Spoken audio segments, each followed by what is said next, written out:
পুত্র আর জননী। এই জগতে মা যশোমতী গোবিন্দকে বাৎসল্য ভক্তিতে লাভ করেছে। যে ভক্তিটা মা লাভ করেছিল, আর সেই ভক্তির বলে গোবিন্দকে পুত্র ভাবে লাভ করেছিল। হরিবল।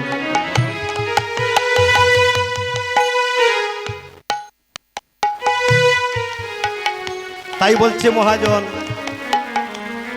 কৃষ্ণ বিনে সুখ দিতে নাহি অন্যজন, আর তাকিলে বা বিদ্যা কুলে কোটি কোটি দন।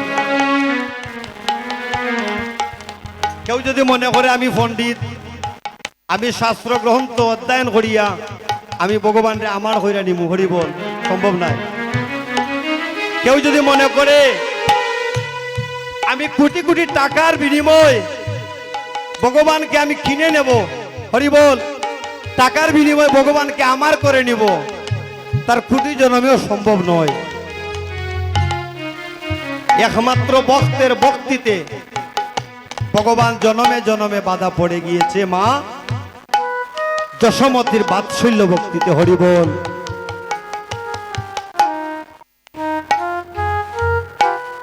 ভক্তি যার ভগবান তার, হরিবল। ভক্তি যার ভগবান তার। ভক্তি এমন একটা শক্তি,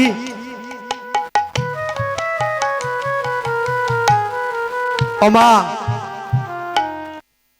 এমনও ভক্ত আছে তাকে আমরা চিনতে পারি না, বুঝতে পারি না। আমার প্রাণের শ্রদ্ধার একজন দাদা এবং আমার একজন মাতাজি, আমার নন্দ দাদা এবং মাতাজিও, ওনাদের চরণে প্রণাম রেখে আমি অনেক তথ্য পেয়েছি, অনেক ভালো ভালো কথা ওনারা আমাকে শিখিয়েছেন। ওনাদের বদনে যখন কৃষ্ণ কথা শুনি না, আমার মনটা পাগল হয়ে যায়।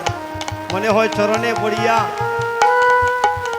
এই জনমের মতো এই সমস্ত ভক্তের চরণে যেন আমার মনটা মধ্যে থাকে, সব সময় আমার ভালো লাগে। ওমা, ভক্তিতেই ভগবান।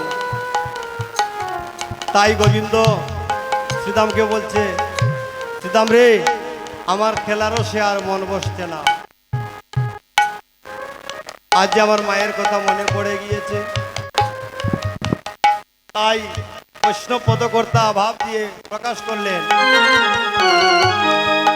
যমুনার তীরে কালা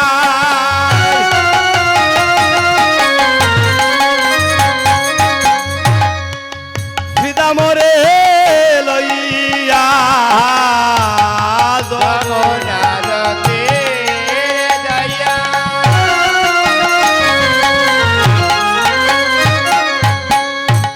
শ্রীদামের লইয়া, মাতামাতি রণ করে সমযুত হইয়া। মাতামাতি রণ করে শ্রমযুত হইয়া। ওরে মাখামাখি রব করে সমযুত হইয়া, মলিন হইয়া সে কানাই, মলিন হইয়াছে কানাই, কানারে মুখানি তোমার মলিন হইয়াছে কানাই, মুখানি তোমার।